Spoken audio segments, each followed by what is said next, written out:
Hello and welcome to another Tabletop Games Blog Saturday review. To create the best apple brandy, you have to freeze fermented cider and remove the ice. It's quite simple and very effective in increasing the alcohol content of an already delicious drink. It's really easy to apply this to cider made after the autumn harvest. Just leave the cask in the winter cold, and when enough ice has formed, pour the remaining liquid into another cask. Repeat the process as often as you please to concentrate the remaining liquid to levels of anywhere between 25% and 40% alcohol. It's what we call jacking, and it will come as no surprise that the resulting drink is called Applejack by Uwe Rosenberg from The Game Builders. Of course, there is a historical background that this hex-tile laying game is set against, but only very loosely. So while the rulebook describes the history of the highly alcoholic drink Applejack, it also admits that the game's namesake is actually, and I quote, a non-alcoholic taste of apples. It's still a catchy title for a game that is set in an apple orchard full of different varieties of apple trees, a number of beehives and plenty of flowers to keep the vital pollinators happy. What you're really doing in the game, though, is placing hexagonal tiles onto your player board that you draft from a sort of carousel of tiles.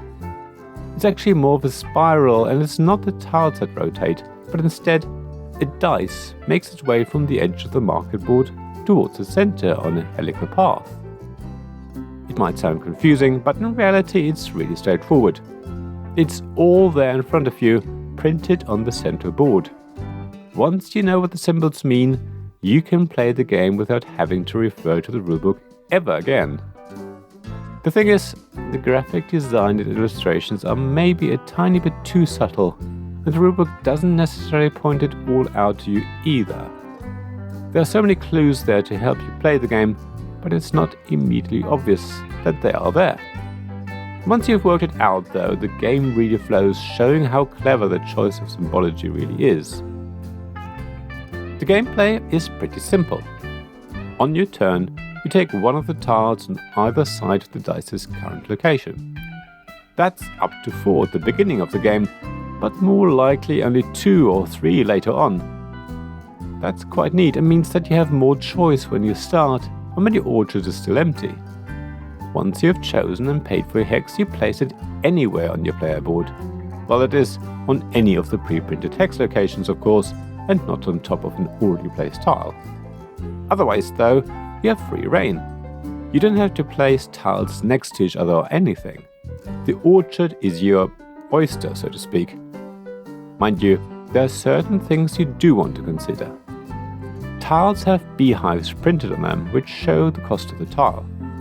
Lining these up with other beehives already in your orchard gives you some money back. I say money, but it's actually honey. Honey is liquid gold after all, so that's your first consideration. Next, you want to try and create large, continuous sections of the same apple variety. So placing like apples next to each other is your goal. Sometimes we'll have only a single variety on them, while others have 2, 3 or more. That means you can have different varieties overlap each other, making the creation of larger areas a little easier. However, if you're not careful, you can still paint yourself into a corner, so to speak. After you're done, the dice moves one step along the spiral and it's the next player's turn. In some places, apples are printed on the path. These indicate which apple variety scores at that point. Also, each step is marked with a different geometric shape, and there are 2 double-sided marker boards which you select based on player count. That way, every player has a specific shape assigned to them. It's what I mentioned earlier about the graphic design. Using the geometric shapes, you can look ahead to see what tiles are likely going to be available when the round comes back to you. Keeping an eye on when the various apple varieties score also really helps you to plan ahead, at least to some degree. Chances are that the first few scoring opportunities don't give you much honey, which is points as well as money in Applejack. Your orchard is still new, but it won't take long until you have larger areas that will give you more honey.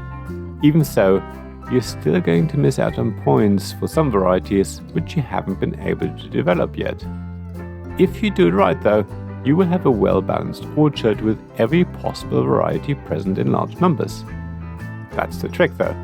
It's not necessarily about scoring a lot of points straight away. Investing in a wide variety of apples and ensuring they connect up to form large areas is almost more important.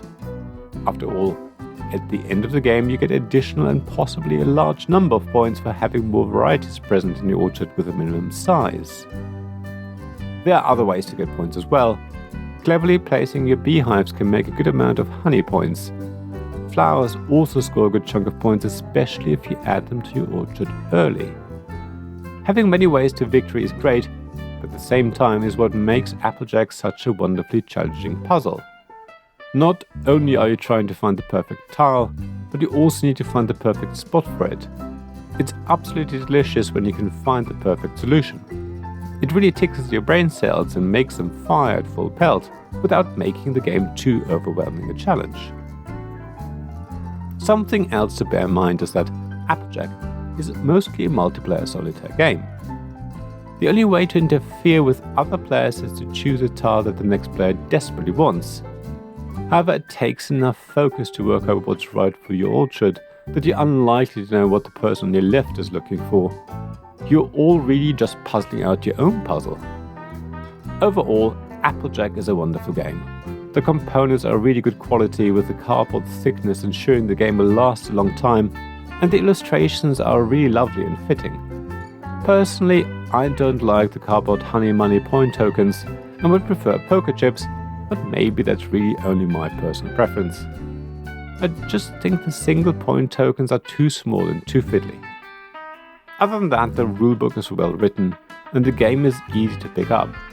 As I said, once you understand the symbology, you can play the game without referencing the rulebook. There's even a score pad to help with endgame scoring. It is really all there. Applejack is going to stay in my collection for some time to come. It's an evergreen title for me and will come out regularly. It really scratches a lot of itches for me and will appeal to anyone who likes the visual puzzle it creates, and that is different every time you play it. I really can't recommend it highly enough, especially with a bottle of apple juice by your side. Thank you for listening to this Tabletop Games Blog Saturday Review podcast. Please check the description below for links mentioned in this episode, as well as to the written version of this article on the blog. If you enjoyed this episode, please subscribe, give us some stars or leave a review.